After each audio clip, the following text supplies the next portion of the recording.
Jin Huanshen lah yang tidak tahan lagi dan mendengarkan nada suaranya. Jika itu di masa kejayaannya, dia sama sekali tidak mempertimbangkan keabadian tingkat kedua ini. Jari pembunuh bintang yang sebelumnya diwariskan Jin Huanshen kepada Xiao Yan tidak lengkap. Pada saat ini, informasi yang mengalir ke dalam pikiran Xiao Yan sudah lengkap. Tiba-tiba matanya bersinar kalau begitu ayo kita mencobanya. Jika bukan karena dewa asli, jari ini mungkin tidak dapat dipahami. Tapi sekarang Xiao Yan telah memiliki tiruan dewa asli ini, selama 1000 tahun. Dan aku menempa tubuhku dengan darah dewa asli. Mungkin kalian masih belum mengetahui banyak tentang klan Genshin, namun untuk tubuh asli dewa yang dimilikinya saat ini, setidaknya kekuatannya bisa dikerahkan sepenuhnya. Segel bintang 9 berkedip di antara alis Xiao Yan, tubuh fisiknya melebar hingga lebih dari 4000 kaki dalam sekejap. Sosok yang menutupi langit tiba-tiba mengangkat tangannya, kekuatan penuh kehancuran tanpa akhir terus memadat di lengan Xiao Yan, 5 jari menjadi kepalan, lalu kepalan tangan berubah menjadi jari, sekitar 100 kaki jauhnya dari pria itu. Cahaya keemasan berputar di sekitar ujung jari Xiao Yan. Saat Xiao Yan mengangkat lengannya, Yongdong sudah menyadarinya, pupil matanya tiba-tiba menyusut, ini tidak mungkin, mungkinkah dia juga akan? Gumam Yongdong. Suaraku sedikit bergetar saat ini, sekarang hanya tersisa segel bintang 5 di antara alisnya, dia jatuh dari dewa asli bintang 8 menjadi dewa asli bintang 5. Di udara, sebuah jari emas melesat keluar, suara gemuruh ledakan meledak dengan jari emasnya. Cahaya keemasan terang membentuk angin puyuh lalu dia berlari menuju pria jelek itu. Xing Zuzi. Kekuatan jari Xiao Yan tentu saja, ini jauh lebih kuat dari apa yang digunakan musim dingin abadi sebelumnya.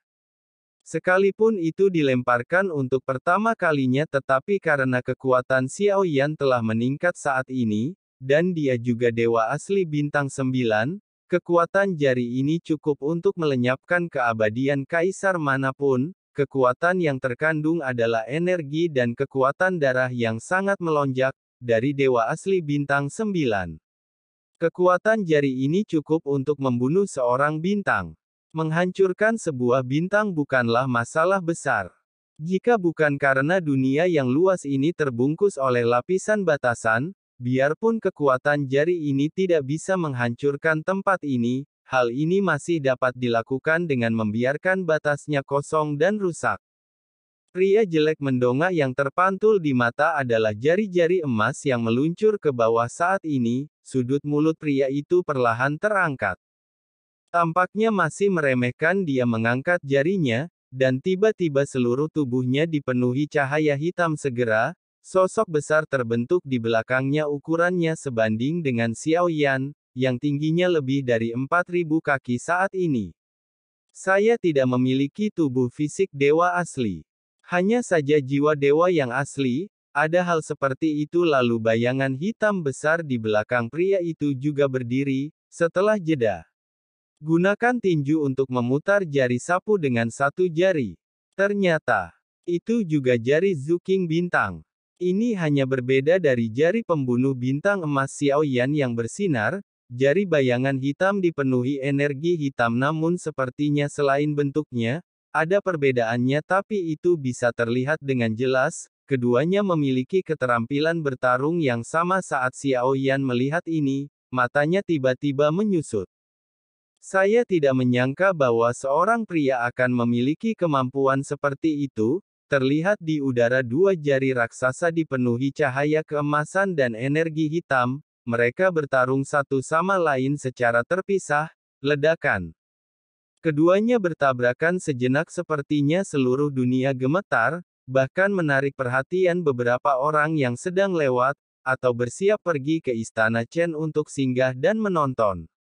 Tingkat pertempuran yang luar biasa. Selain itu, sebagian besar orang yang datang ke sini adalah kaisar abadi. Tentu saja, mereka semua sangat tertarik, hanya saja sapuan energinya jauh di luar imajinasi semua orang.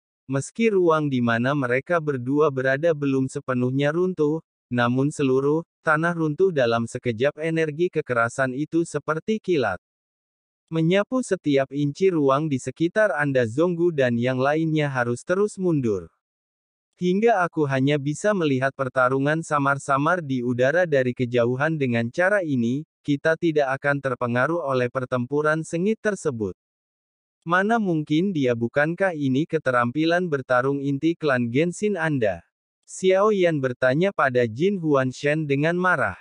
Pada saat ini, tabrakan di udara terbagi rata untuk sesaat.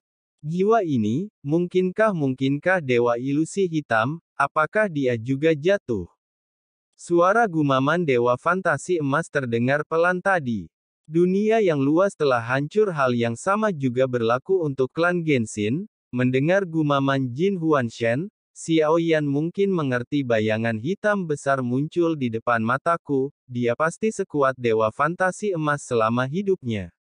Yang tidak diharapkan Xiao Yan adalah itu, jiwa dewa asli bisa meledak dengan kekuatan seperti itu. Keberuntungan abadi dan iblis ini akan memberiku kekuatan untuk bersaing dengan keabadian para dewa.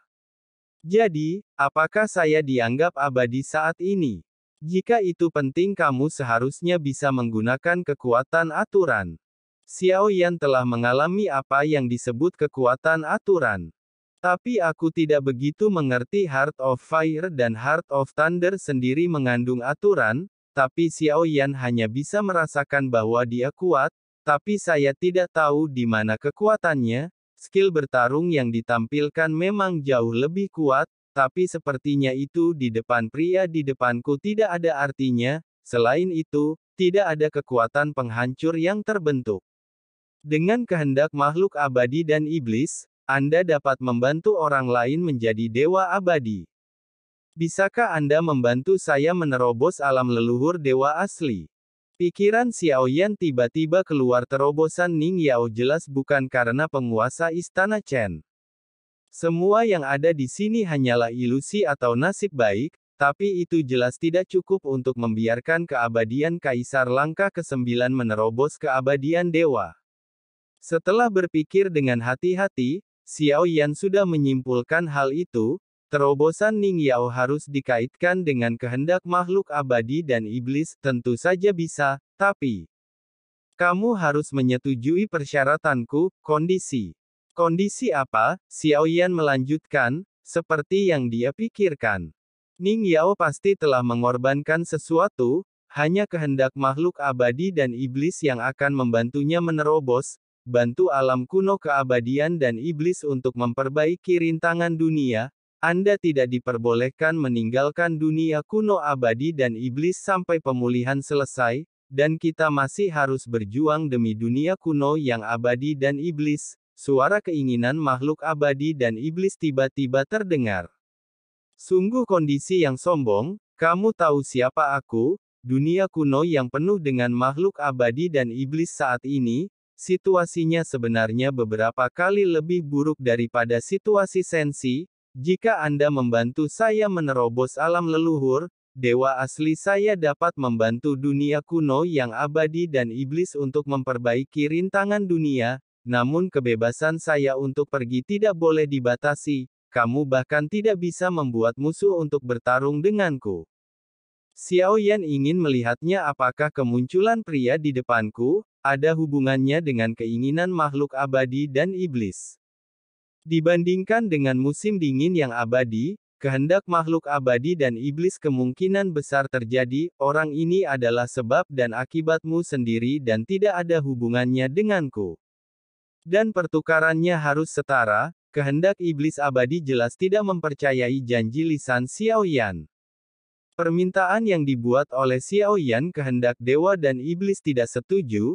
Anda dapat memilih untuk tidak setuju, dan jika demikian tidak ada peluang untuk kembali ke dunia kuno yang abadi dan iblis. Inilah sebab dan akibat pilihan Anda. Xiao Yan merespons dengan mendominasi. Sepertinya dia tidak berdaya saat ini.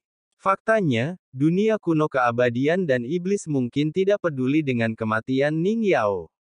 Tapi Xiaoyan berbeda, identitas yang mulia sendiri mewakili kemungkinan yang tidak terbatas.